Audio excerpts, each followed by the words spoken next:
This is a security announcement. Get a team down to karaoke you like. Gusto's been on the strong cider and he's singing rugby songs again. 4 and 20 virgins come down from Inverness.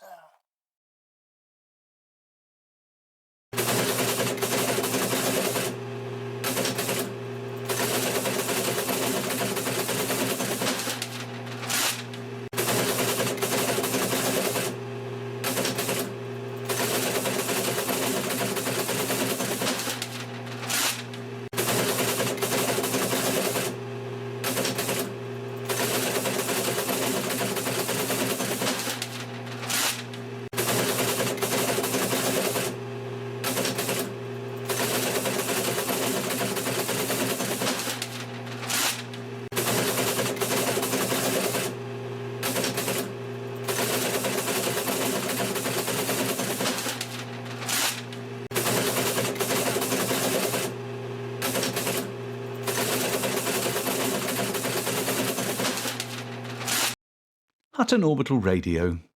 This is not the station you're looking for. There are a lot of builders around Hutton this week.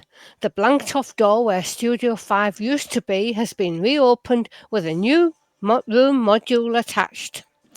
If you get close enough and peer through the gap, you can see one crew busily polishing a large obsidian die, while a second team opens a huge crate to reveal a dark and menacing throne within.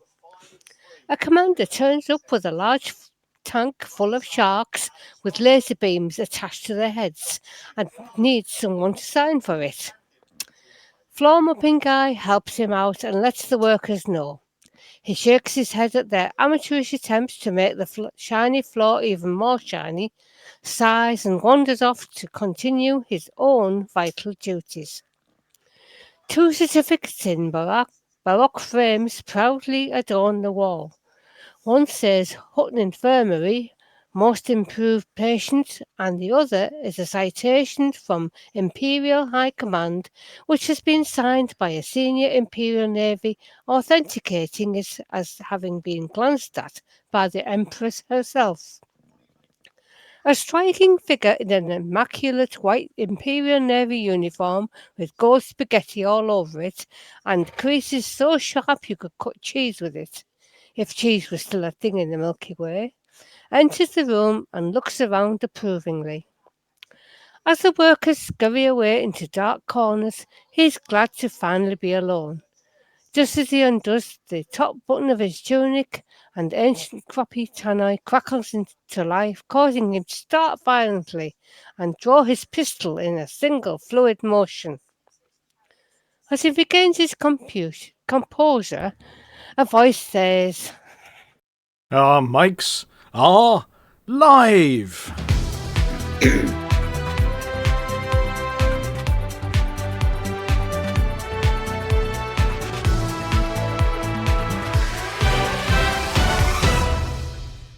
Good evening, and welcome to a marginally less hot show this week. Nothing's on fire, excepting, of course, the pilot's en route here at the moment. Mr. Dusty has had his fire extinguisher confiscated as he keeps letting it off at just the wrong moment. We've been hard at work building the new briefing room for Vulkarius. It's big! It has screens and a video wall. He's even got one of those laser pointy things. He's probably using that and passing Thargoids to try and confuse them. That's a good point. He probably can turn up the power on that thing. Anyone got a spare battery or two lying around? Unfortunately not. All the batteries in my laser sword training equipment. I've been chopping those little boxes all week. Boggles the mind. Anyway, it's probably time for some headlines. Whoops. Hey! Seams! Already! Seamless. Seamless. Yes. Seamless. Let's try that one again. That's not the bong button. This one's the bong button. No, it's not. That one is. Hutton's latest facility comes Unlike this news so far, online. It's the blue button. It's always the blue button. Officially officiated Hutton runs. Your guide.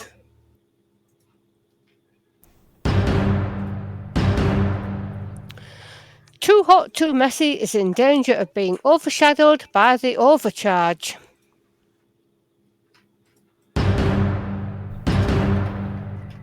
Spare a thought for a lonely cyborg.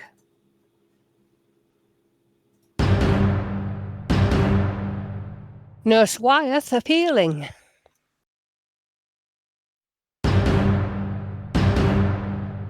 War! Ha! What is it good for? Retreating, apparently.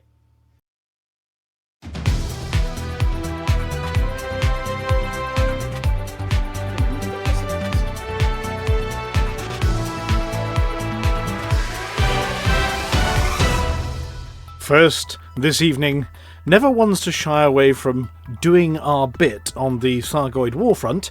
Here at Hutton, we've just completed the refurbishment of Commander Chix's old suite into a shiny new briefing room for Commander Vulkarius for when he wends his way to the orbital. Luckily, Commander Chix had quite a big suite here at Hutton, so there is enough room for all of Hackswing, most of AXI, and quite a lot of Vanti Ida. Or is it IDA? Well, anyway, her friends and relations when they have a get-together. Hollow You and Hollow Me, aha, projectors have been installed in all of the chairs, meaning that Vulkarius can brief entire rooms full of eager holograms, while the pilots stay in the relative safety of their own cockpits.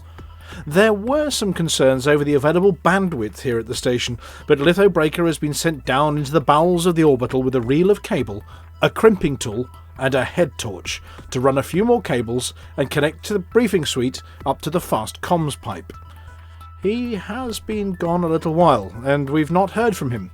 We do hope he's okay. We wouldn't want to have to send Mr. Dusty to go and look for him. Anyway, the briefing room has been installed with all of the latest doohickeys and whatsits so that Plan B can have a proper outing when needed. There's a little clicker on the podium so Vulkarius doesn't have to say, "Next slide, please." All in all, with the kinds of briefings that end with "Get out there and kick Titan Oyer in the custard pot," this is just what the galaxy needs. Yes, more meetings.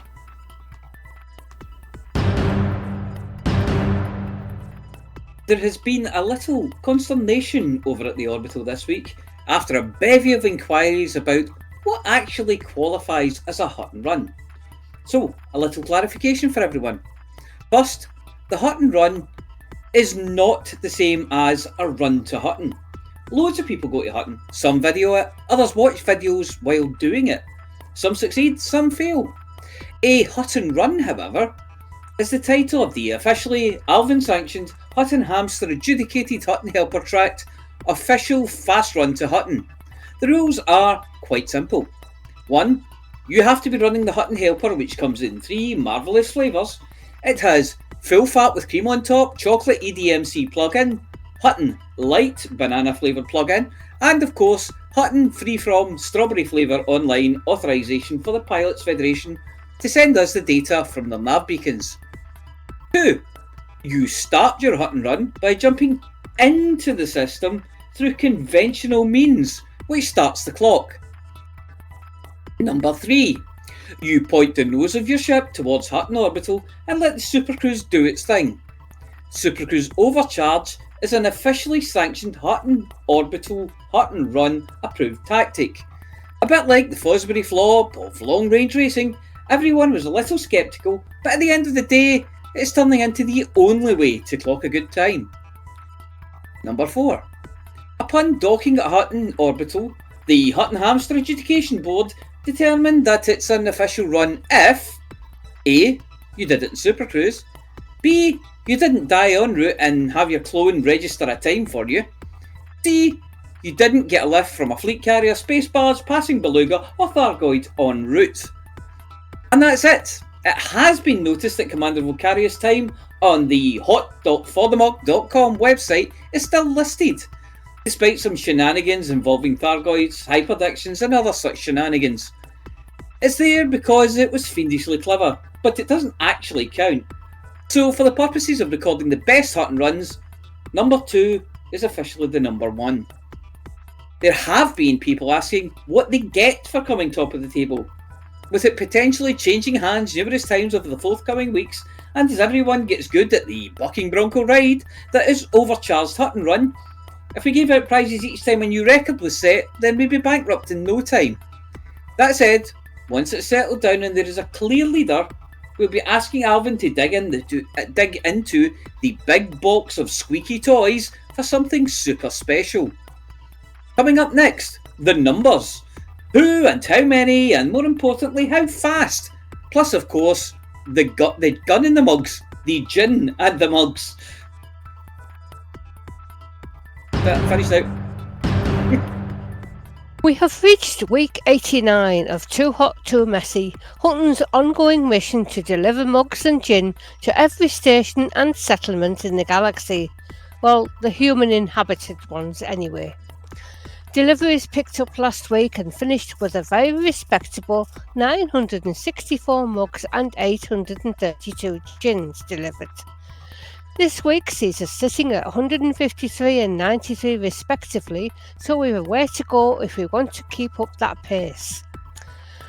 No new additions to the 1000 club this week, but Commander Noddy is so close with 992 each of mugs and gin delivered. The approaches to Hutton are experiencing heavy congestion this week, and pad availability for both small and medium ships is rating as chock-a-block, so form an orderly queue and prepare yourself for a long wait. We have had 24 Hutton runs this week, and the top 5 are Delrin, 1 hour 3 minutes 20 seconds. Happy Moon Monkey, 1 hour 6 minutes 10 seconds. Thargoid, 1 hour 6 minutes 43 seconds. Epiphus, 1 hour 9 minutes 26 seconds. And Core Badger, 1 hour 9 minutes 27 seconds. That's a lot of burnt cockpits.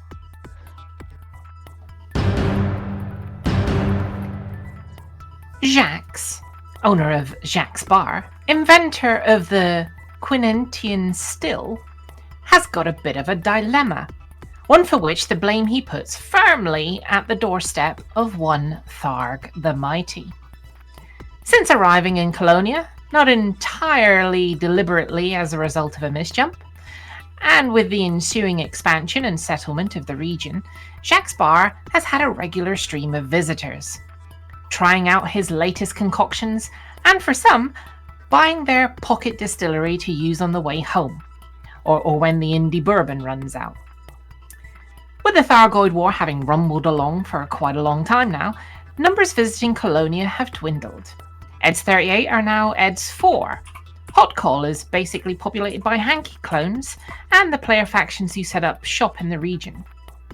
Most of them are in extended hibernation. That, and instead of Colonia being one heck of a long way to go and a big effort, it's the space equivalent of popping along to the shops for a quick pint of milk. The problem is, unless you're a sightseer or hiding from the Thargoid War or a hermit who doesn't really like people much, well, there's not much reason to be out there. Jacques' sales have plummeted. Most days he polishes the bar, dusts the bottles on the rack behind it, polishes the bar again, makes himself a little snifter using his pocket still, and watches TV. No good for either man or cyborg. He's in danger of getting rusty. Jacques has been in touch with the local scientific community to see whether there's any new anomaly or exciting exobiological entity that will bring pilots flocking back to the region, probably with the Gnosis in tow and a B lab coated LCU no fool like one with all manner of gadgetry and widgetry. As of yet, apart from the odd Stallone pod with a few space loofahs, that avenue is decidedly dead-end resembling. Jacques is hoping that with the resurgence of Power Play, with its heralded 2 edition, that there might be an opportunity to get a few advertising boards up in the newly refurbished concourse interiors, and of course, to advertise a new home for those whose gruntle has been thoroughly dissed, and nose firmly put out of joint by interfering busybodies in local powers claiming to own their shiny independent system because of where it sits on the map. But which all sounds a little bit 17th century to us. At Hutton, as fans of eccentricity and a little something to imbibe when the feeling comes over you, we'd like to encourage any Hutton pilots who aren't helping out with the Thargoids or Flossy's community goals to pop over to Jacques. And while you're at it, stick your head into Fort Mug for a cuppa and a chat with Hanky.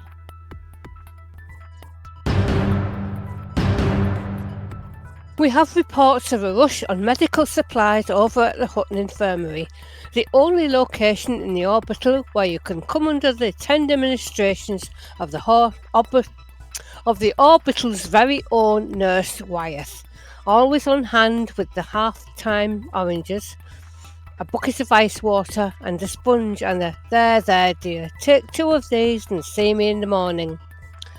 Nurse Wyeth has run out of aloe vera and bandages for overcharged thumb, as well as being very short on osteopathic appointments for bucking bronco back, which, despite sounding like it's something you might get at a Wonders after a particularly vigorous massage session, is actually caused by rapid changes of direction when in supercruise when improperly braced.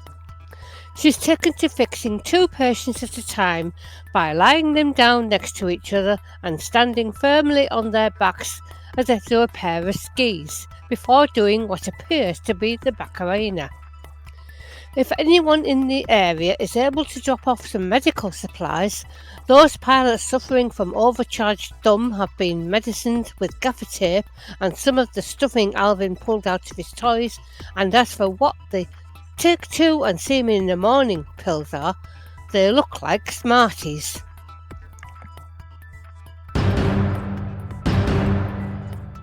Well, how does the Hutton BGS look this week? Mainly, it's booming across their systems and the people are happy. Except for LP 734-32 and LHS 3356, where they've decided to shoot each other in the face instead. We have a few systems above the 60% safety limit for influence. These are Wolf 124, Georgie's Pants, LP 532-81, where the cheap ships come from, LP 245-10, and PSPF LF2. Leave those ones alone. Everything else is fine to go in and mess about with, but if you're trucking cargo, then make sure you land it at a Hutton-owned starport. In LHS 3356, Hutton is at war with the EG Union. They're a player faction and it's their system, so just leave it well alone. We also have a war with the Equestrian Naval Fleet in LHS 4003. Same as above, player faction, their system, leave them be. We are retreating from LHS 3531. You know, it was nice while it lasted. But what does this all mean? Well, if you want to shoot things, then shoot them in the maelstroms with Vulkarius. The wars we're involved in aren't worth fighting, to be honest. If you want to truck stuff, then truck it to Stein 2051, where we're having a massive election with the new Stein 2051 Democrats. Banter Star, where there are investment opportunities and civil liberty. 36 Ophiuchi is having a bit of a boom, and with the new Achilles drives, you can travel in system very quickly now. Epsilon Eridani is another boomtown, along with Wise 0855-0714 and Wolf 25. You can bring in cargo or run Hutton missions in any of these systems, but we would recommend the election in Stein 2051. And that's it for this week's Hutton BGS. Blue button.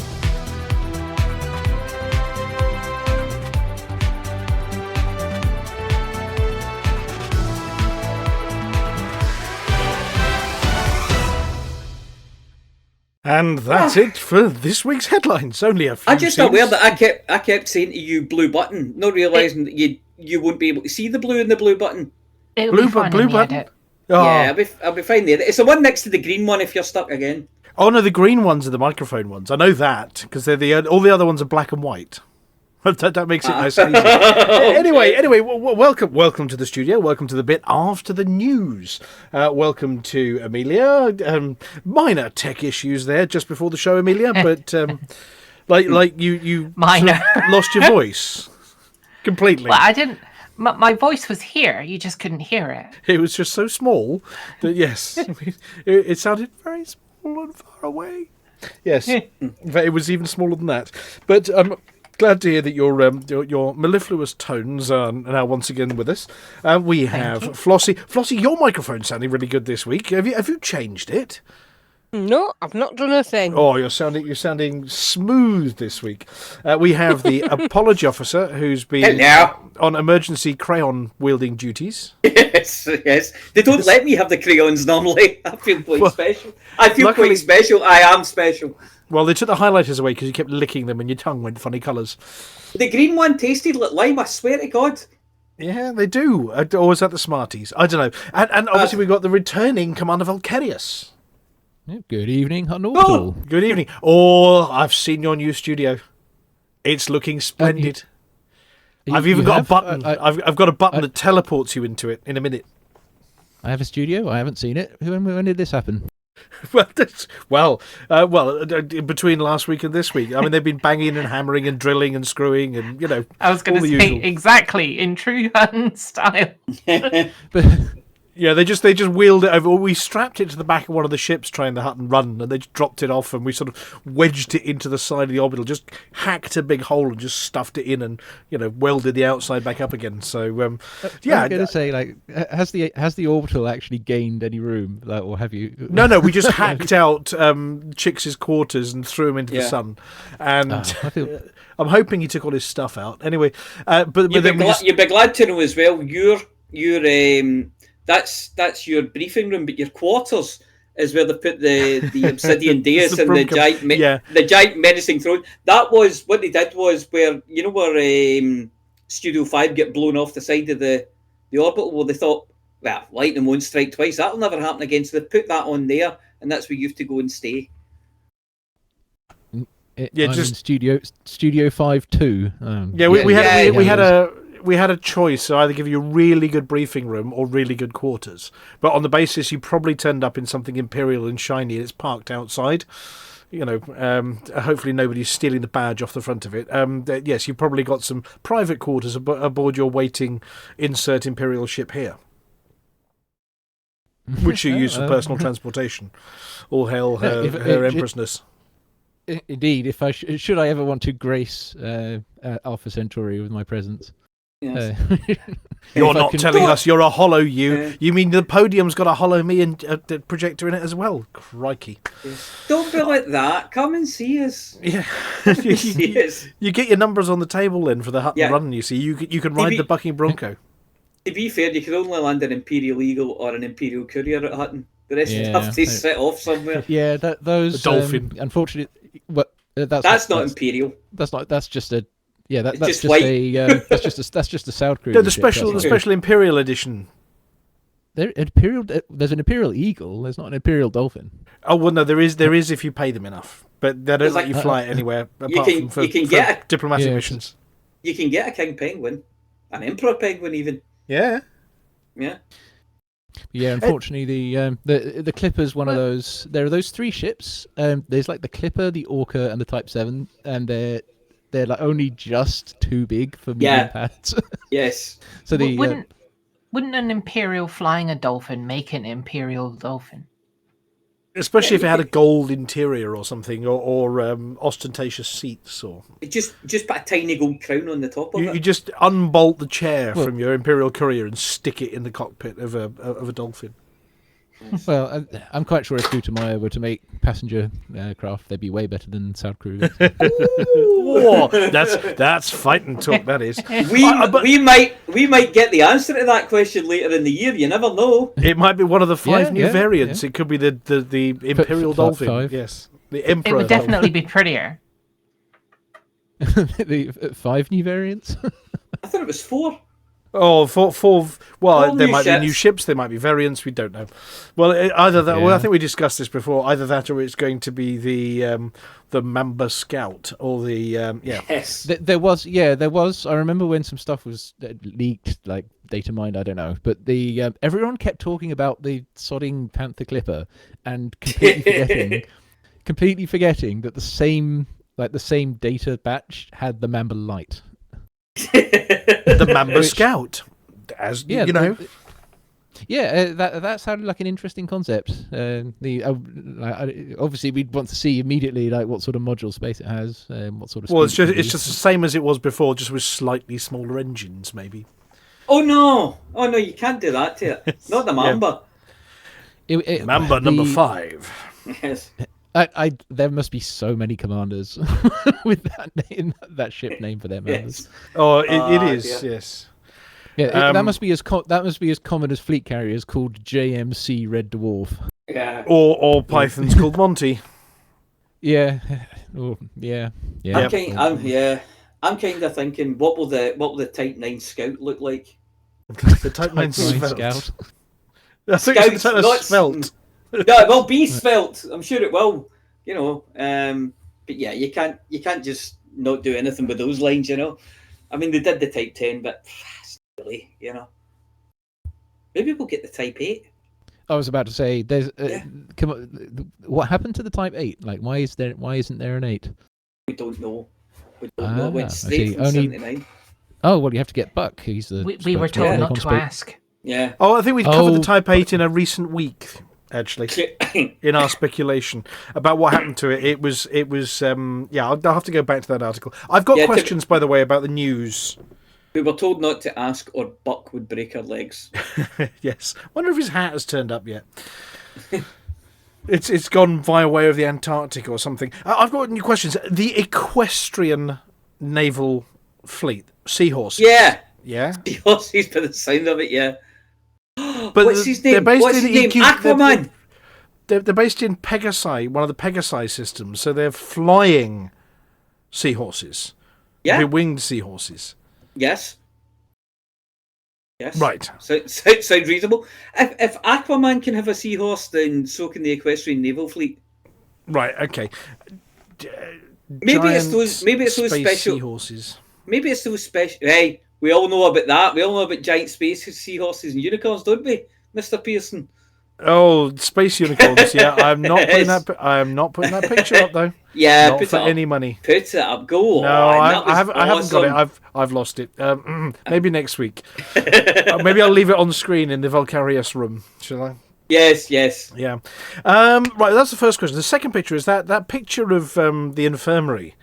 Now, I'm pretty sure when the article was read out, and please correct me if I'm wrong. Was it you, Amelia? Oh, no, who was doing that? No, it was Flossy.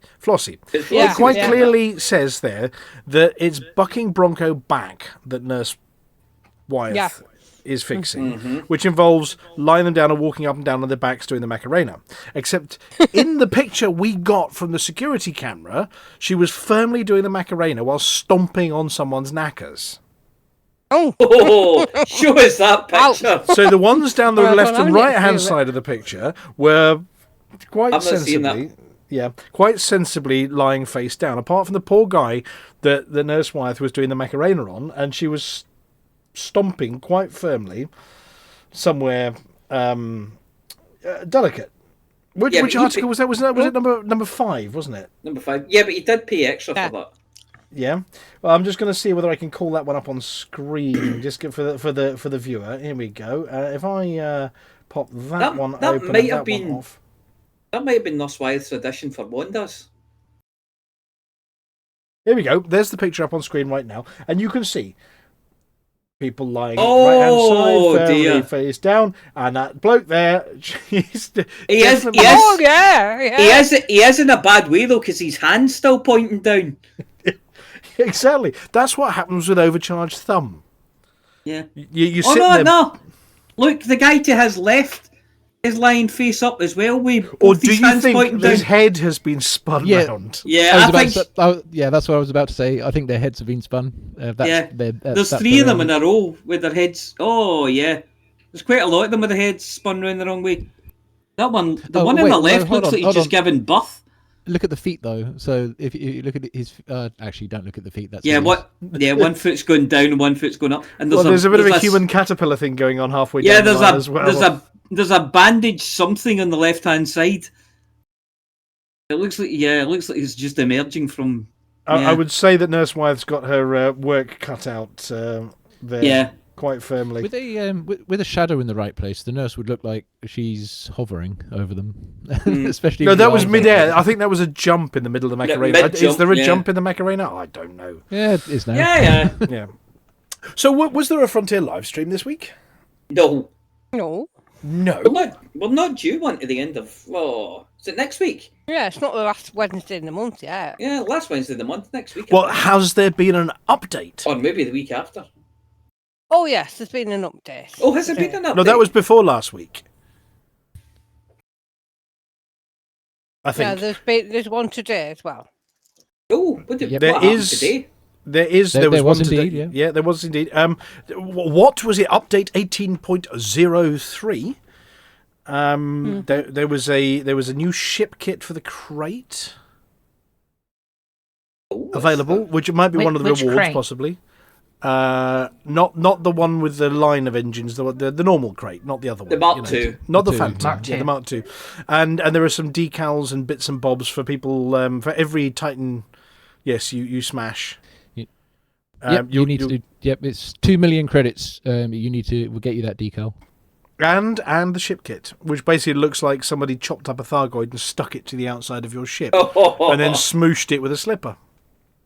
That's not going to make them angry. Not at all. Or maybe it's a stealth thing that you use this and Thargoid goes, "Oh look, it's John," and "Hi John." He's not looking very well, is he? it's John, you've gone all angular, and why aren't you making the right noises? And yes, and why are you shooting at our Titan? You rotter. Yeah. Anyway, apparently 18.03 was to do with unstable Titans. Oh, right, okay. They're obviously suffering PTSD or something from all the attacks by Vulkarius. Yes. Yeah, but apparently they're still investigating some issues, but the patch will offer significant improvement. If you experience vents or the core becoming stuck, I mean, I hate it when my vents get stuck, or unresponsive, please switch to playing in a private group or playing solo. So play with yourself if your vents get stuck, is what it says. Sounds fair. Yep. But they warned people at 5 a.m. The service went off at 7, and then it came back up again for 12. I think there's more in it. I think there's something sneaky in there. I think Tharg's big response. So that particular update, probably not, because it was only like 70 megs to download. However, update 18, absolutely. That was 40 gigs to download. Yes, yeah. Okay, well, on the basis, I think that's it for the sort of general bantery bit. It's time for us to blunder into the news that is space news. So let me see if this button works. When you don't know where to get more space news, space news, space news, space news, space news, space news, space news, space news.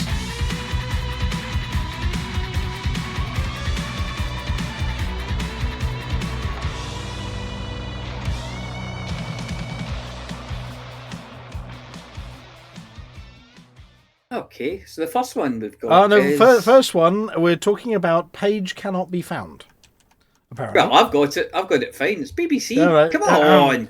Oh dear, it's gone, yes. Anyway. I need to put a white background on that, you know. Yeah. Anyway, Atlas HD has retired after 11 years of Atlas jumps. who? Atlas, the robot that runs and jumps and Oh, backflips yes, the and... Boston Dynamics one. Yeah, he's retired now. Has he? Yeah, he's done his time. He's retired. There we go. Why did they retire him? There we go. Because look, he's done his back in doing those leaps and jumps. Actually, I think that's actually video footage of Jack's bored at his bar. That's actually a cyborg, and that's Jack's after he's been at the booze. Does is really bring together. Anyway, there we go. Yeah, Yay! I think it's just that the technology's moved on now, and it was made to kind of see what they could get him to do, and I think they've kind of finished that. And there's a dog.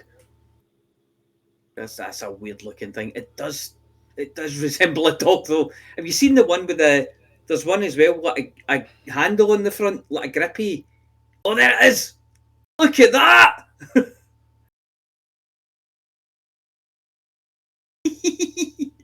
Anyway, that's some of the other ones. I can't remember what the dog's called.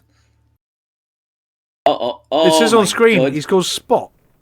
Spot the dog, yeah, of course. Who's actually behaving like a dog there. It looks like he wants... He wants belly rubs, I think. And here is Spot in the dark. He's been a bad puppy, and he's been he's been a good puppy. He's let back in again. Oh look, he's happy. Anyway, so yes, that was a video of Jacques. So it's all dark on screen, but the new Atlas. Here's the new Atlas, who looks like something out of the new version of Lost in Space. This thing freaks me out. Yes. Yeah, it kind of freaks me out as well. I bet that's a screen and it can show a face on it. Anyway, so what are they doing? They're retiring the robot. Yeah, it'll probably go and live in the Smithsonian now. Did they not have the video of it? Because the video, it moves so freaky. Well, yeah, that was we played it. Here you go. No, the new one. There we go. No, the new one. I don't have it handy, but no, I haven't got a link to that one handy. Otherwise I would. Anyway, but they named it Chucky. Chucky, as it no. Yes. Oh, that's not going to help. That's not going to end well. What are they going to do? Give it dungarees and a ginger wig? Yeah. And it would make it more palatable. Yes, possibly. Put it in charge of the Scottish National Party or something. Hey. Right, so the second one is NASA's new plan needed to return rocks from Mars. Here we go. Yeah. Returning Mars samples is an immensely complex undertaking that will take years. Well, of course it will. It's a long way. I mean, yeah. Is that an NSS? You know, That looks like a Scarab SRV they've got there. It does look a bit like a Scarab, doesn't it? Yeah. Look, there's the Earth in the background. Is that the Earth? It could be. I think it's the Earth. I'm pretty sure it does not look that close when you're on Mars. No, that's sort of the size of the moon. Yeah. And Mars's moons are like specks in the sky. So yes, I don't think the satellite's supposed to be that low either. But you know. Yeah. So this is all about the Perseverance rover. It's collecting rock samples, then it's pooing them out on the surface. Yeah, and they had a plan for returning the Perseverance poo. But they're kind of going now, well, the technology's moved on and everything. Let's just have a new plan and take advantage of all the new stuff that's available to us. So they're just kind of revising it, really. Yep. And apparently Europe's major contribution is an orbiter that would bring the samples home. So they've got to get the orbiter there, then they've got to get down, and then they've got to get off, because I don't think have we taken anything back off the planet yet? I mean, we've only ever put things down. We've not actually come back up again afterwards, have we? No, I don't think so. And it was originally slated at costing $11 billion. Yeah, so and I think they're going, we don't really have the money. 11 billion. 11 billion, and they don't really reckon they're going to have the money, so they reckon at some point they're going to need to cut costs. They might as well plan it that way. Well, what they haven't shown you in that picture is they've actually got a giant fishing rod with a magnet, right? And they're going to whoosh that down to the planet, and then bing, and then reel it back in again. Because if they can bring the Earth, as in this picture, that close to Mars, then a space elevator style fishing rod down to the surface to pick it up is easy. And cheap. I mean, you pick them up for a couple of £100. Yeah. In a really big long reel, but that's just a really big long reel, and I'm sure we can do one that's that long. Just get another Ingenuity helicopter to lift it up. Yeah, just tell it to keep going up. Yeah. Yeah. Keep going up until then when it runs out of thin atmosphere, then it's got a little fireworks strapped to the bottom, and they got a big net, one of those big sort of butterfly net things, and they exactly. There you go. I've solved it all. Yep. And you can get an astronaut on the satellite to lean out the window with the butterfly net and catch it. Anyway, yeah. Well, the reason they want to bring them back is because they reckon that the Jezero craters rocks were probably laid down in the presence of a lake and therefore lake water. So the reason they want to bring this back is, well, it's either that or they have to send a massive scientific facility down to analyse them, and it's probably cheaper to bring it back than it is to send a massive, home for LCU. Complete with potatoes grown in poo, to analyse these rocks. So they've worked. It's probably cheaper to bring them back here to one of our labs here than it is to take the lab there. What's the older if the mountain won't go to Mo anyway, whichever way around it is. Speaking of potatoes grown in poo, do you think that the Mars soil would be able to hold nutrients the same way? Apparently, I was does? reading an article on that one today. Vulkarius, I don't know whether you know any of this one as well, but there was an article today about how realistic is the Martian film, and apparently you wouldn't need the poo, and actually the winds, because they're fairly small, wouldn't blow it down either. So you could just grow stuff, apparently. Can't you actually? I thought this is like years old, but I thought you could buy there's like a company that sells you a not literal Mars soil, but as close as they can make a chemical composition of the same thing. Right. You could for a stupid amount of credits per kilogram, you can buy their imitation Martian soil, and then intended to attempt to grow stuff in it. Yes, potatoes. Apparently, I wouldn't want to be paying megabucks for it, but yeah, that sounds really I think he was just using it as fertilizer. He wasn't actually growing it in it. I think he was using it as fertilizer. Yeah. Yeah. But yeah, I've read an article vaguely about that at some point in the last 24 hours by coincidence, and then I forgot all about it, and I don't have the link. So, anyway, and the third one is from the World News. It's very robot heavy. This it is. I was going to ask news. what the first one didn't really have anything to do with space. Robots. Robots are space. Robots are space. Get with the program.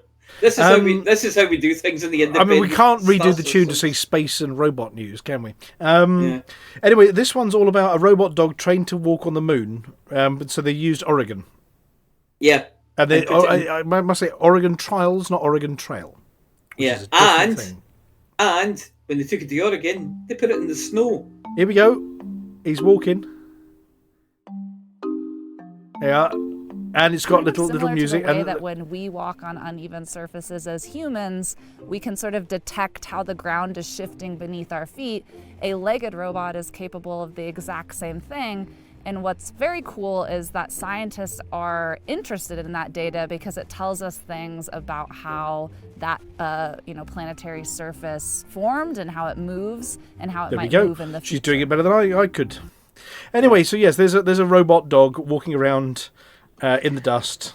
It does look to the moon. It does. But the thing is, I mean, even if the consistency of the soil was the same as on the moon, you've still got the gravity. Magnets, Velcro, or big fans. That's what I've said. It's one of the three. And it can't be big fans because there's literally no atmosphere on the moon. So it's either magnets or Velcro is the answer. I think with everything based on control loops, hopefully it shouldn't matter that the gravity changes as long as when it walks, it's got set points and such that it meets. So. Yes, and it doesn't make a sudden movement and go, oh, I'm airborne. Oh, I'm on my back. Help, I'm stuck. That's the thing with a control loop. It would, if it were to do anything that even approached that, even for a fraction of a second, it would sense in a split second that its position isn't where it should be. So you can phone home. Somebody get me. Yes. I think it lay down at one point. Maybe that's what it does. Maybe it lies down. Yeah, it doesn't look a bit like the Boston Dognamics one. Yeah. It doesn't have one of those heads that can open a door, though. It's got that ticky-tacky, tappity feet thing that the Boston Dynamics one has got as well. If I... let's hit play again. There you go. Here he goes. Tip-tap, tip-tap. Yeah, tippy-tappy walk. Yeah. It's interesting. Anyway, so that's it from the space news. Now, as Vulkarius, have you got eyes on the stream? I can see your video, yeah.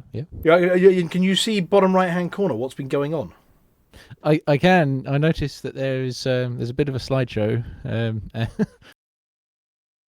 Yeah. Well, that's your briefing room ready. You see, everybody's ready for you. So if we end the space news, I've got a new button that brings the briefing room up on the screen, and we can ask you difficult questions about Oya and things. So let's close out the space news. So we go.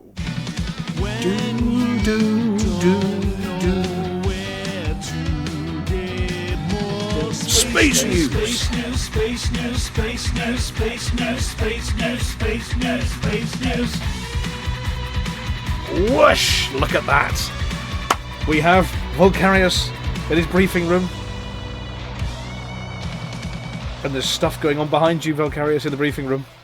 That looks like an attack or something on a Titan going on behind you. That looks like that's in Meltdown. That was one of the previous ones, clearly. Okay, well, so we'll leave that running for the moment. And you can also notice over your right shoulder there's currently a Thargoid, a large Thargoid of some sort. It's changed. Yeah, it's been cycling through a few. I saw that's a Medusa. I saw a Hydra earlier. This is the ship identification side of your briefing. And then obviously on the other side of your left shoulder, there are some sort of images taken by pilots of Thargoids attacking, and my goodness, it's getting bright in there. Yeah. Anyway, that's quite nifty, your briefing room. Best bit is I can actually change it. So I can let's get rid of that one. And look, you've even got slideshow above.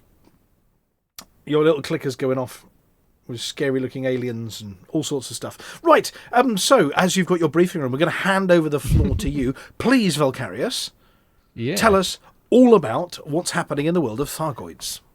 Well, with the rampant signal-boosting ballyhoo Frontier are giving the Titans, I'm sure you don't really need me to tell you that Titan Oya is wide open for attack. Everyone did get a message in their inbox, which incidentally tells you every single module you need except for actual weapons, so please also take missiles if you do follow that advice. In any case, Titan Oya, it's getting lasered in both faces, it's getting murderized with an S and a Z, it's getting meowed at, barked at, clucked at and neighed at, and its discombobulated scrap parts are getting discombobulated. Oof. Oya's not going to last very long at all. And you have pretty much about a day to get your attacks in. As I said earlier, 2 billion credits gets you a decal and apparently a ship kit, whatever those are. Well, I'm going to switch back to the video. Hang on a second. I'm switching you back to video now. So, whoops. Oh no, I've turned you off. There we go. Whew, the hollow studio's gone. There we go. There's a video. This is what's going to happen. That is, this is the crystal ball. Like you're seeing the future here. So that's Titan Oya after, like I said, about after we've blown all the bits up and done the thing, and this is actually sped up. This video significantly sped up. Yeah, I can see the asteroids are rotating suspiciously quickly. That's true. Yeah, and it's going to go flashy, and then there's lightning, and there's going to be noise, and here's the lightning. In fact, that lightning's shooting out of your elbow at the moment. I know you've got superpowers, but and then you get the big sort of Taurus of Doom. That is actually a ring of lightning on the reverse side, and then it shrinks. Oh no, it doesn't. That's you get blasted away from it. Yeah. Yes, it's called perspective. This one's small and that one's very far away.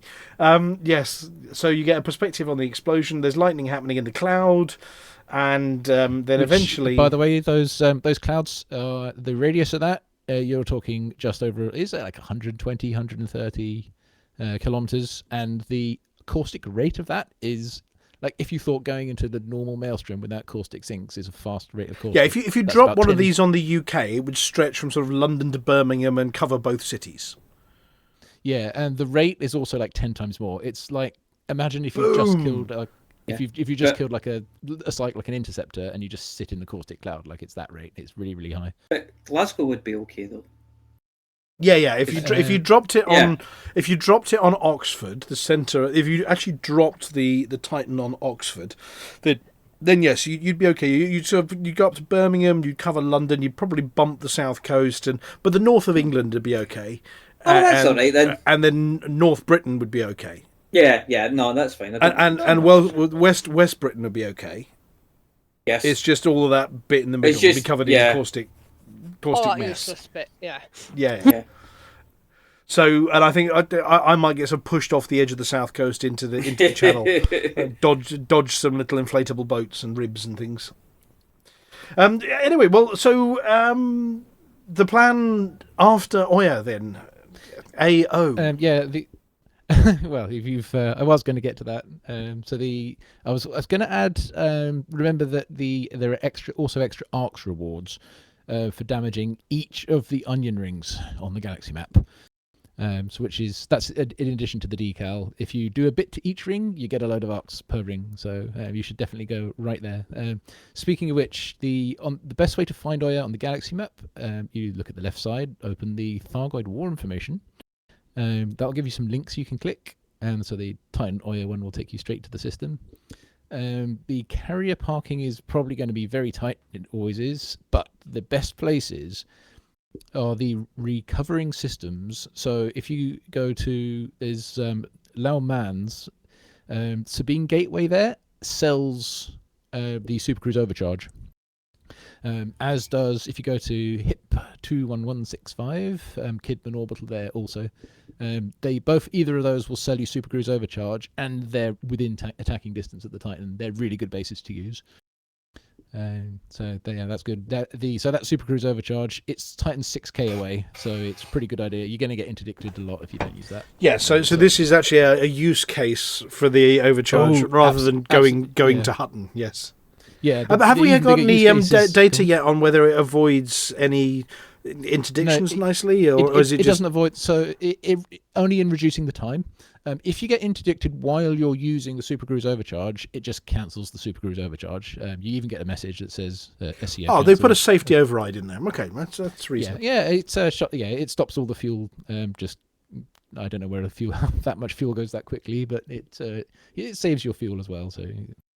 Yeah, I mean, I think maybe there's a little time warp in there that it's operating within the drive at normal speed, but there's some timey-wimey things happening that, yeah. That was it, timey-wimey, wibbly-wobbly stuff. Timey-wimey, wibbly-wobbly stuff's happening inside the frameshift drive, where it's running, appears to be running at about 100 times the speed, hence why all the extra fuel's being burnt, and then I don't know. There's no explanation. Yeah, so aside from the SEO, nanites, vents, missiles, core, I'm sure everyone knows what to do. Speaking of SCO use cases, after that Titan Oya, observant commanders will have noticed that we've got Haddad well on its way next. Is that the one that's super far away? Oh, yes. It's just under 40k. But that is... Hutton commanders scoff at 40k. Right now, most commanders scoff at 40k. In fact, you'll probably spend longer overshooting it. Although, what I've noticed, you can even see it at Oya. You know how when you approach like an orbital that's going around a planet, and the planet helps you decelerate? Yes. Yeah, so with SCO, stars help you decelerate. Like you actually get the gravity well message because you're going too quickly into the star, which is good. It actually slows you down. It's pretty good. I'm quite sure everyone will get lots of on the note of sort of Thargoids and things, I did notice during Flossy's bit earlier, Flossy, when you were talking, I think it was you, wasn't it? You were talking about the who and the Hutton runs and the how many. Oh yeah. I did notice one standout name in the list, which worried me a little bit. Did you spot that one? Thargoid. A Thargoid. Oh, I was about to say, what did Commander Palantir do this time? Epaphras. No, we appear to have had a visit from a Thargoid who's using the SCO. Is this an indication that the Thargoids are reverse engineering of their drives, sticking it on our spaceships and using them to get to Hutton? And if they are, did anybody just assume that the Thargoid was just somebody wearing a silly suit? Or have we got a Thargoid wandering around Hutton Orbital right at this very moment? Where do we get Welsh audiobooks again? Well, sure, yes. We have to. This broadcast will now switch to Esperanto. Wow, yet another red dwarf. Yes. I think it would, wasn't that? Yeah. So after Oya, which is again, as I said, is probably about a day. Haddad, so if it's been about probably about 4 or 5 weeks. It was at around 120 systems. It's now below 60 systems. We've been chewing away at it pretty much every week. What's our sort of projected timetable then at the rate we're doing and how we're doing on these things? That might be difficult to say. So it'll be much easier to clear at the end. It's the second easiest. So Ligong is the easiest space to clear. It's just really, really sparse. Means that the Thargoid attacks, they have to be within 10 light years, and when it's as sparse as that, they have trouble attacking. Haddad's not sparse, but it doesn't have inhabited systems that close like Tyrannus did and like Oya did. So it will be a lot easier to clear it with the Spire support.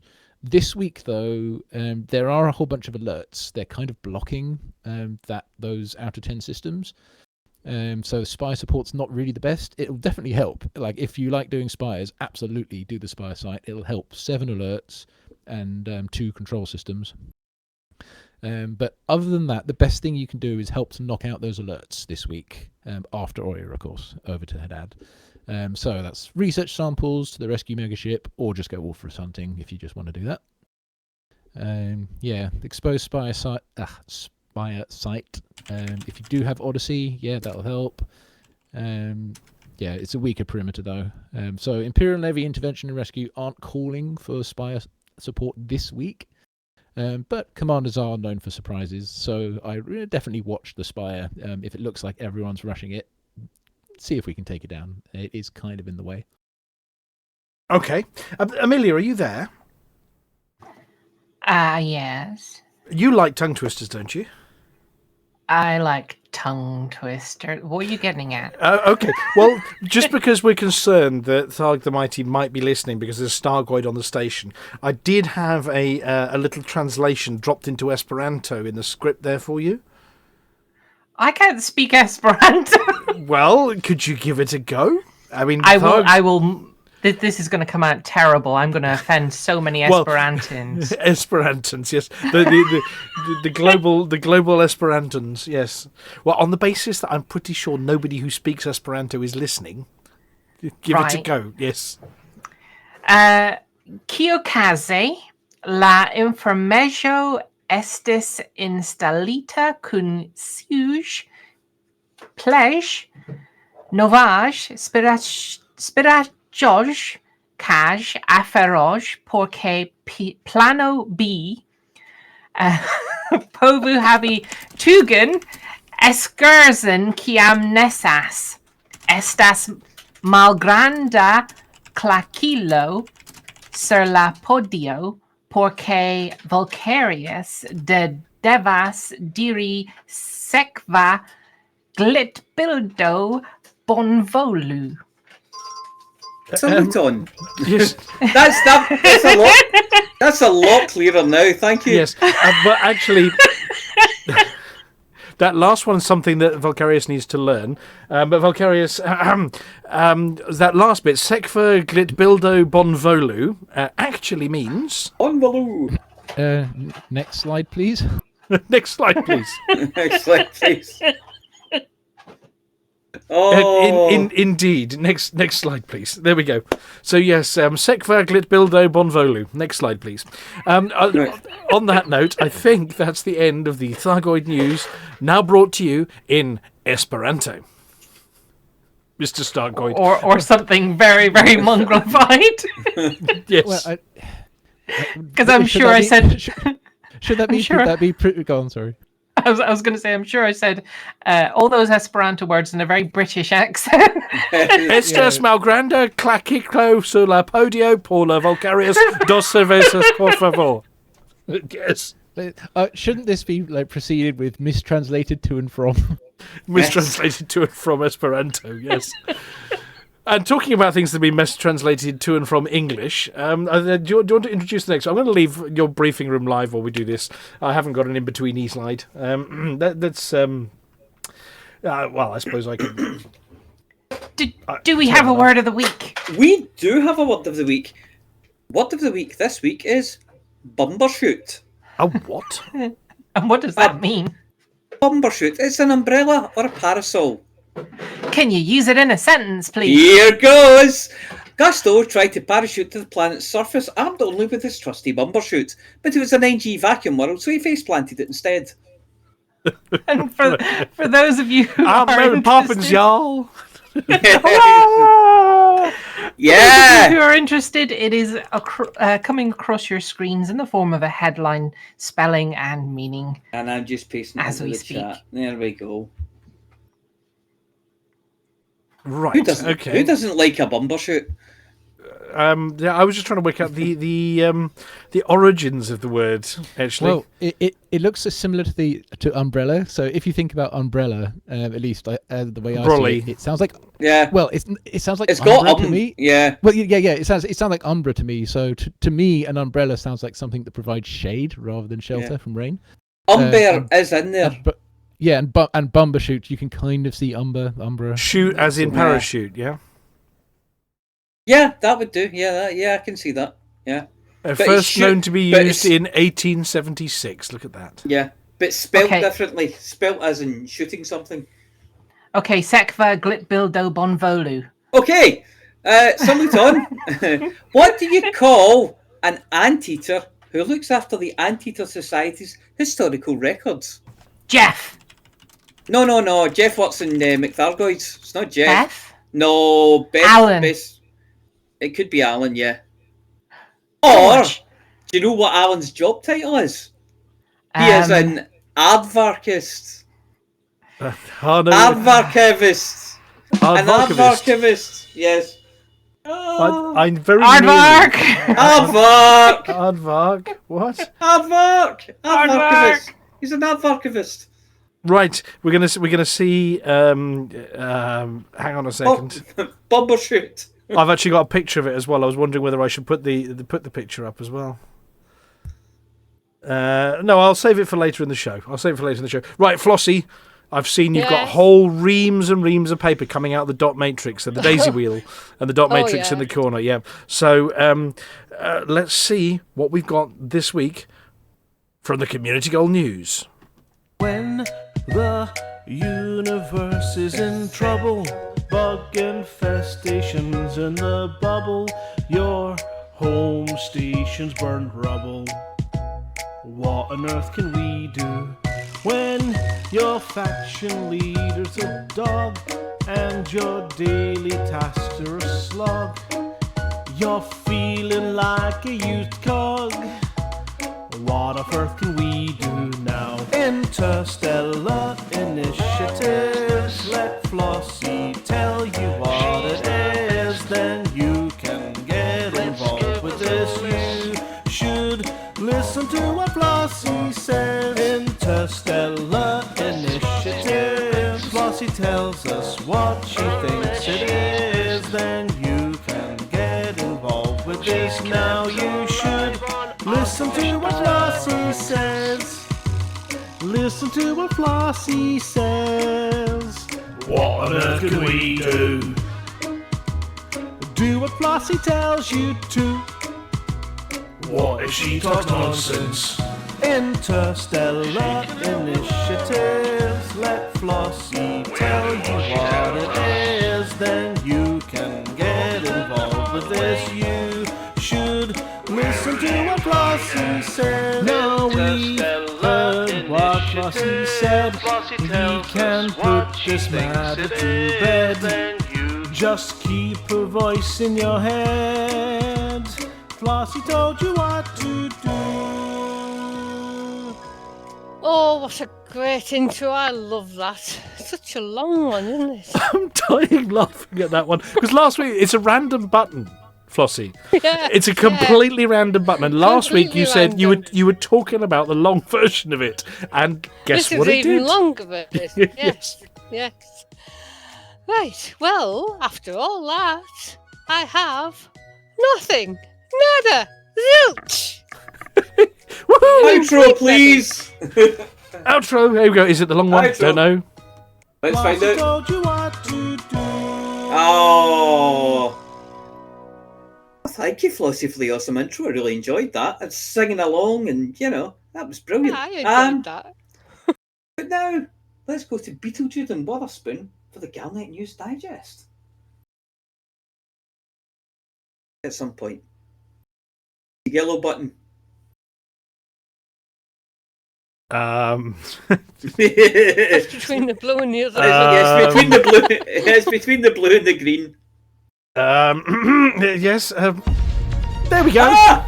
Galnet News Update, 18th of April 3310.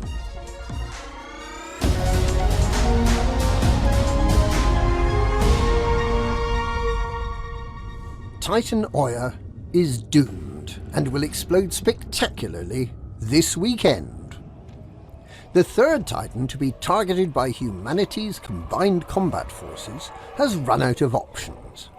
After a mass tissue sampling event, and after the destruction of thousands of Orthless interceptors at the spar sites it controlled, Titan Oya lost control of all of its 9 remaining systems today, leaving it as vulnerable as a Titan can be.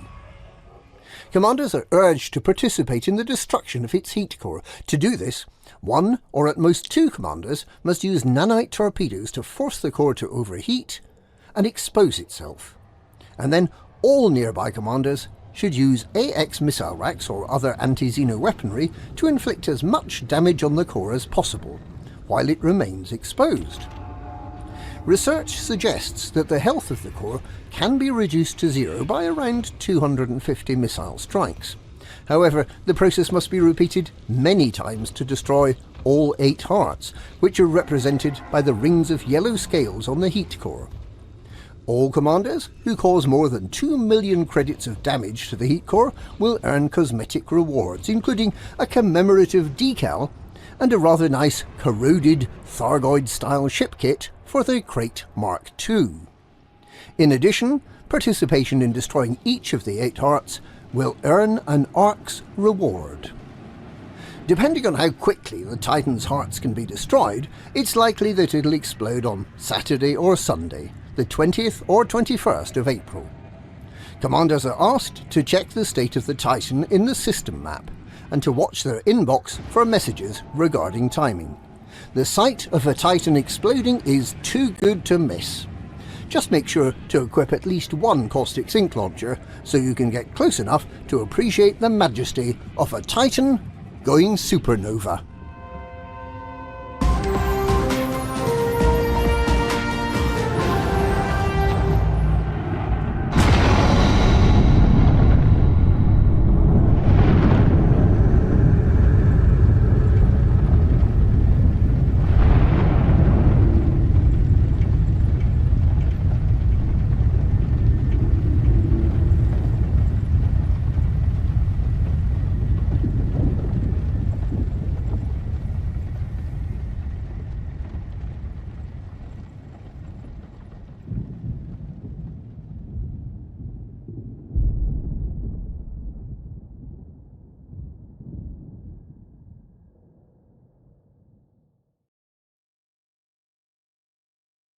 And thank you very much to Beetlejuice and Witherspoon and that rather epic fade out at the end there.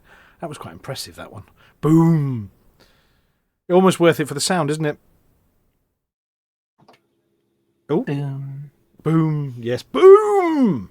Vulkarius, are you going to try and get some video footage of the boom for us so that we can, our own Hutton originated video footage? Or do you know someone who can? I think it's cursed if you try to do that. So I remember. I kind of parked outside. I was kind of late there for Ligong. I didn't. For Ligong. I don't think I didn't make it all the way to the middle, but I watched it from afar. So what I did is I thought, right, okay, let's go on Twitch. Let's see you streaming. Commander Ascorbius was streaming it, and he was right in the middle. I thought, that looks like a good stream. And the moment it exploded, the poor guy crashed. Oh dear. So taking video footage of it seems to be cursed. At least that's from my my confirmation bias perspective. Well, anybody watching the stream at the moment, anybody listening to it, if you do manage to get some cool video from the boom, do drop us an email. That I took part at huttonorbital.com with a link to a download, so we can have our very own Hutton recorded video of Oya going bye-bye. Right. Are you ready, Amelia? I was born ready. Is your mic ready? I think so. Is it working? It sounds like it's working. Right. Well, it's time for us to head into this week's Galnet Rares Digest.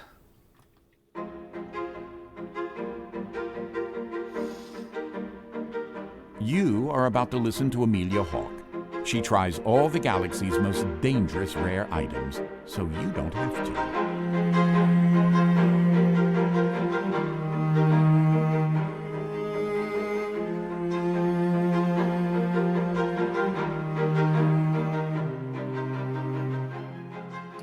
This week, with a little more caution than normal, we've headed over to the Mulachi system, one of the wealthier agricultural economies in known space.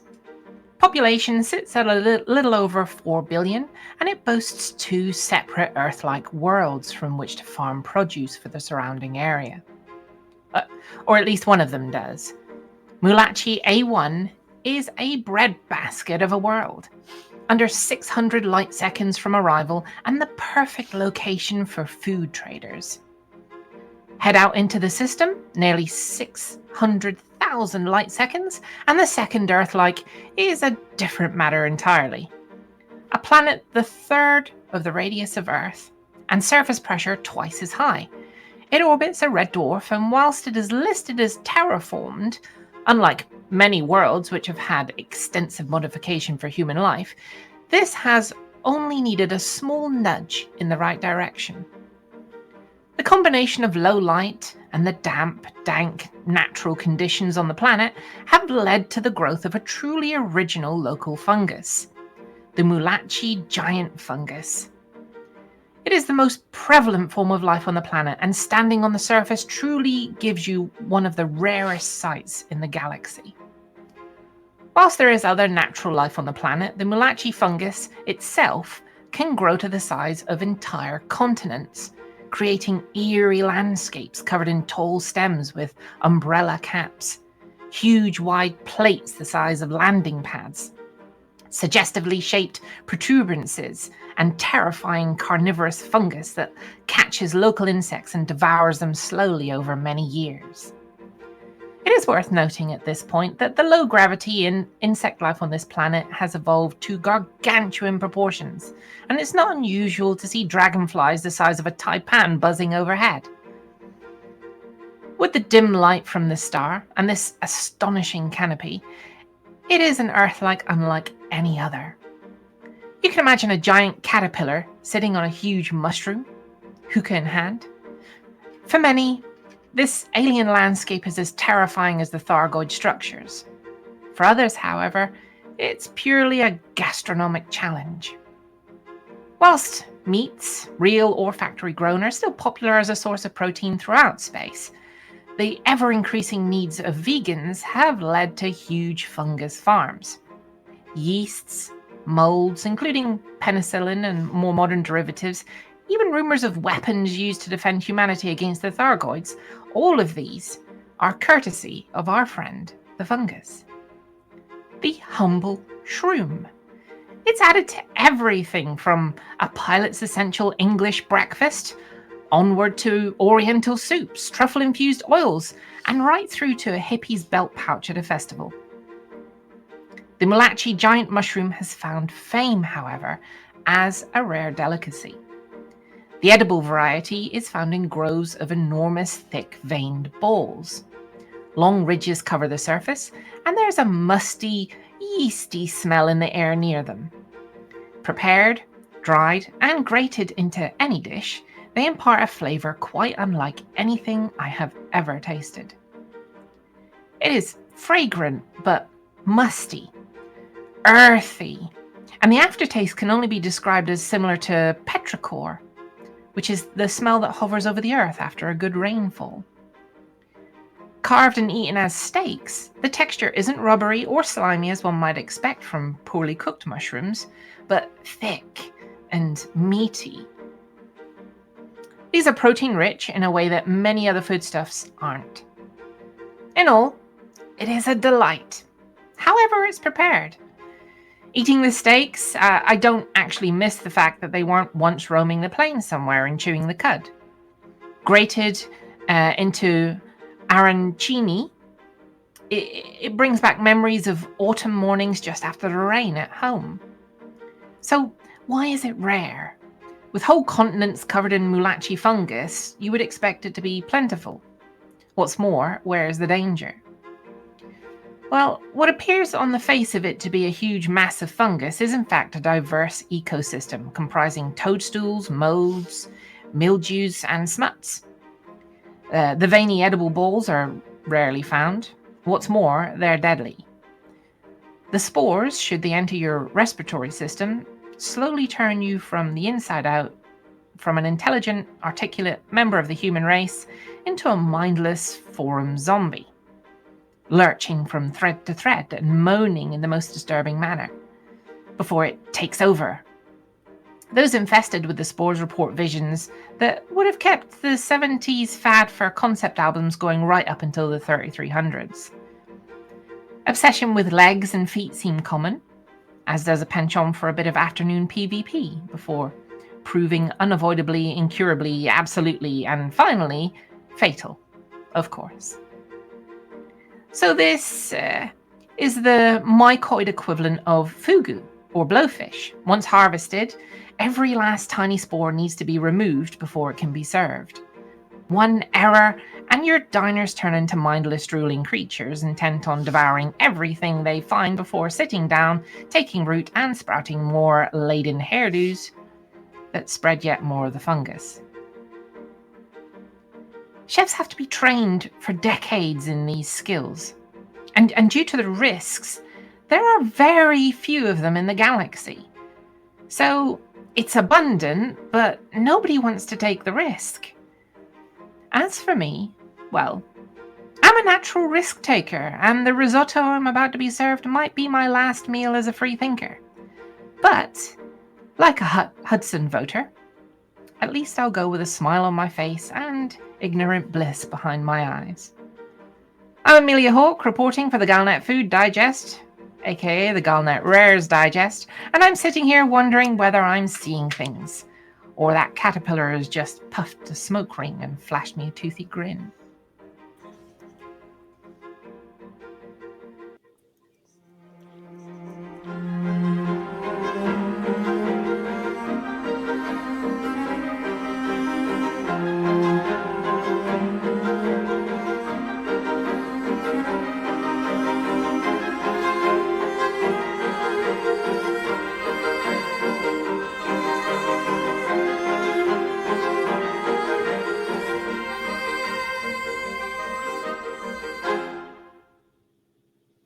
Thank you very much, Amelia. You seem to be indulging in the psychedelic stuff again this week. I know, right? Yes.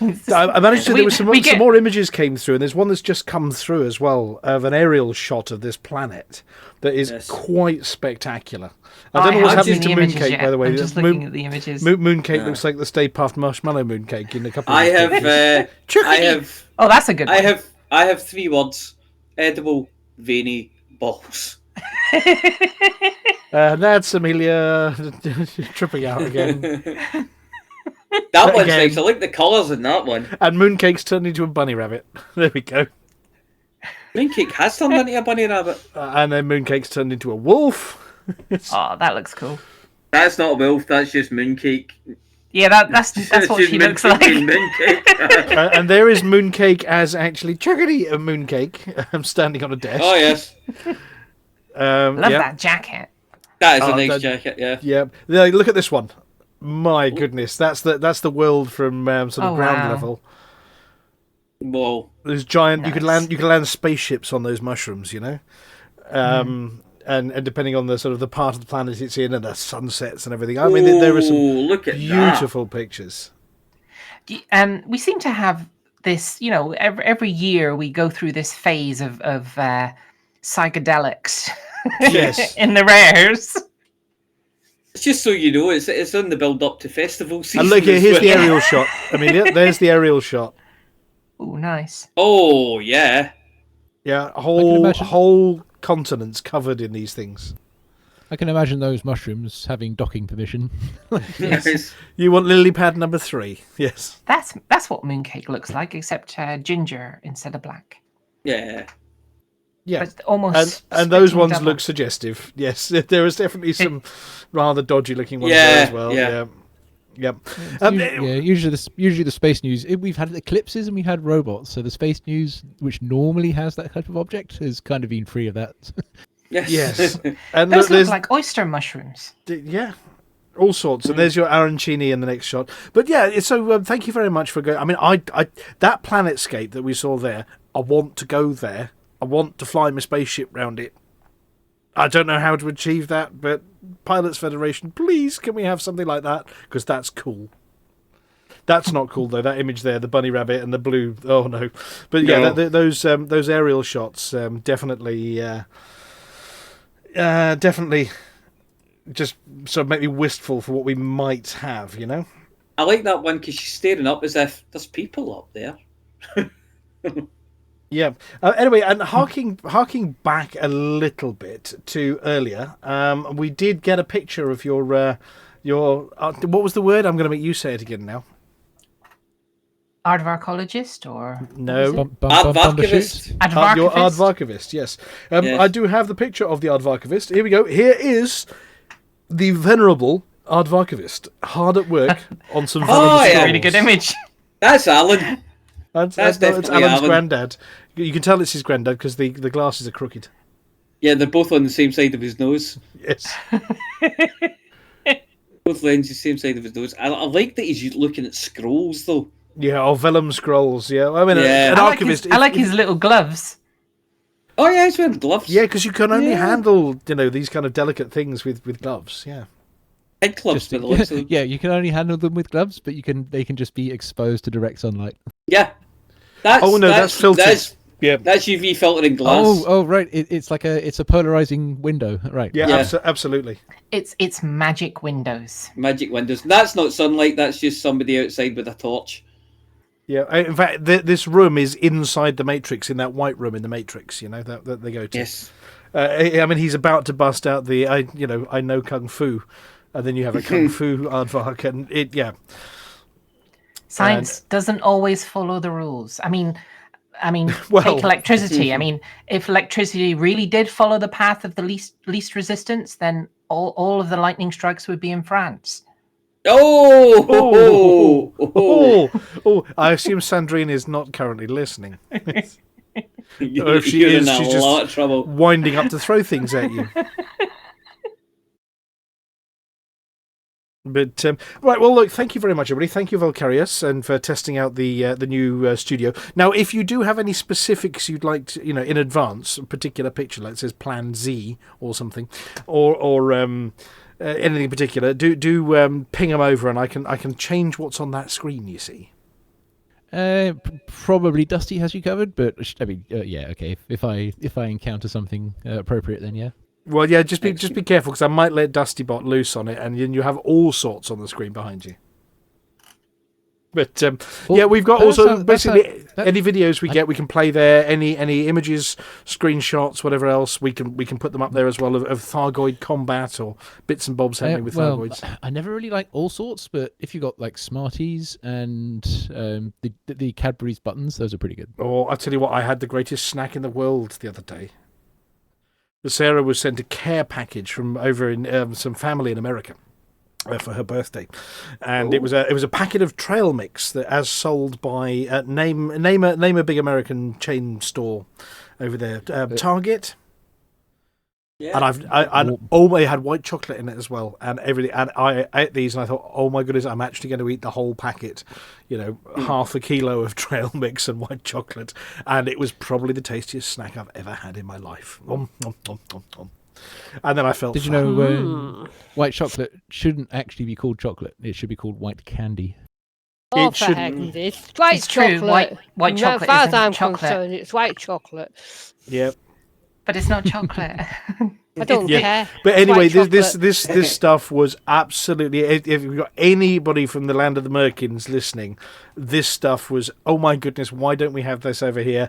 I could get a packet of it, but it would cost £23 to get it over here, and I like it, but I don't like it that much. But next time I go to America, I am definitely taking a suitcase and I'm filling it to the brim with this. The greatest snack. Yes. I'm trying to work out what it's called, just in case anybody recognises it. It's here we go. Yeah, it's sold by Target over there.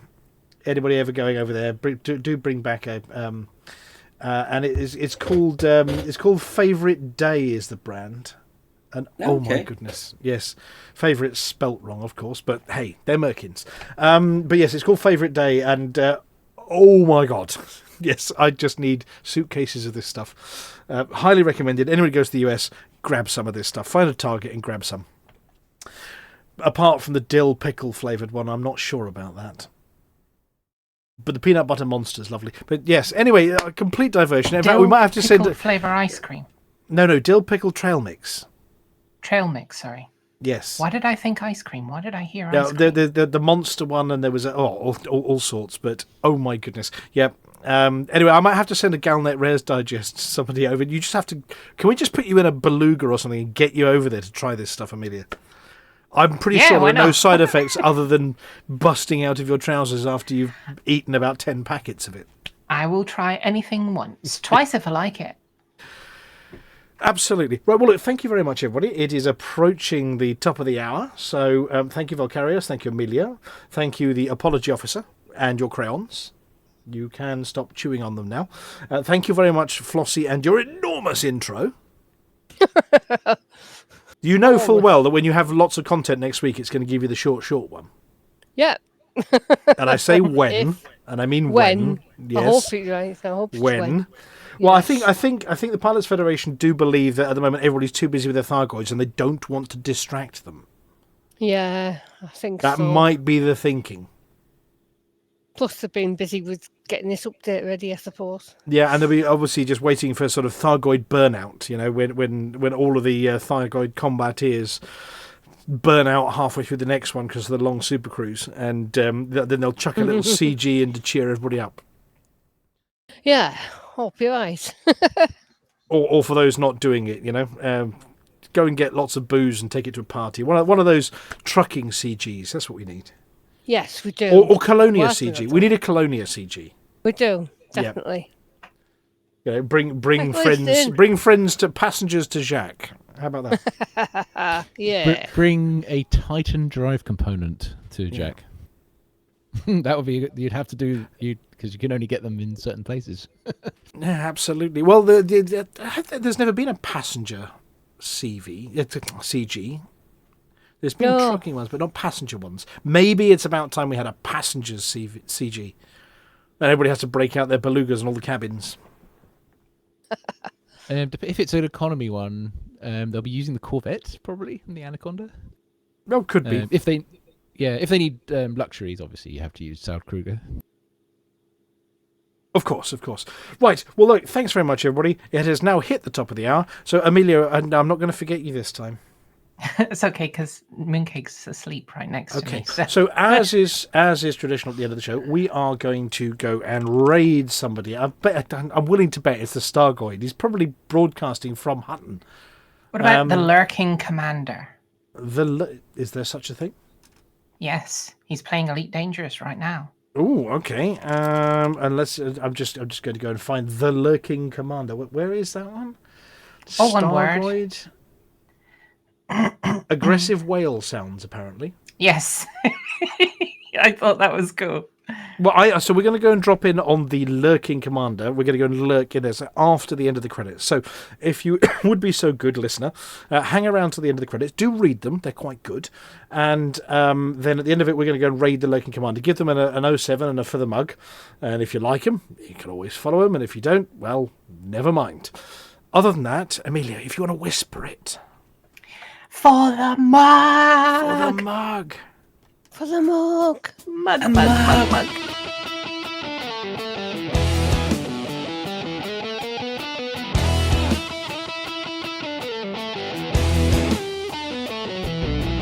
No journey too long and no cargo too small.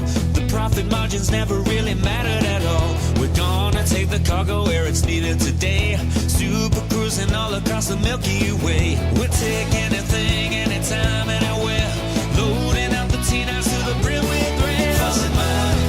For the mug, yeah, you know just where we're coming from. For the mug, now everybody sing the Hutton Trucker song. For the mug. Flossy always seems to crash into the sun. Swivel likes the pilot on the Xbox One. Alvin at the front, you know he leads us well. Trucking across the galaxy, now everybody yell. For the mug, yeah, you know just where we're coming from. For the mug, now everybody sing the Hutton Trucker song. For the mug, yeah, you know just where we're coming from. For the mug, now everybody sing the Hutton Trucker song.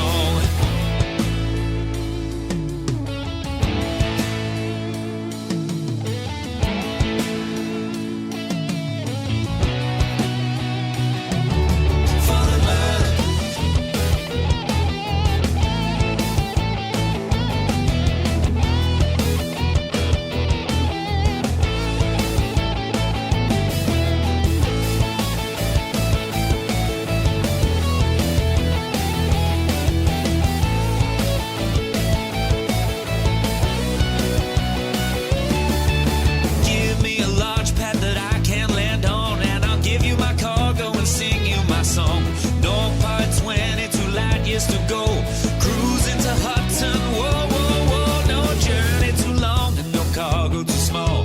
The profit margins never really mattered at all. We're gonna take the cargo where it's needed today. Super cruising all across the Milky Way. We'll take anything, anytime, anywhere. So shout it out loud like you don't even care. For the mug, yeah, you know just where we're coming from. For the mug, now everybody sing the Hutton Trucker song. For the mug, yeah, you know just where we're coming from. For the mug, now everybody sing the Hutton Trucker song.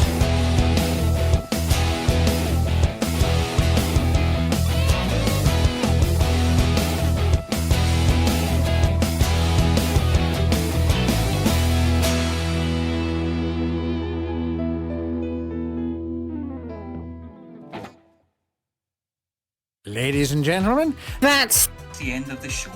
Everyone's buggered off. Why So don't why you don't you bugger bugger off off too? too?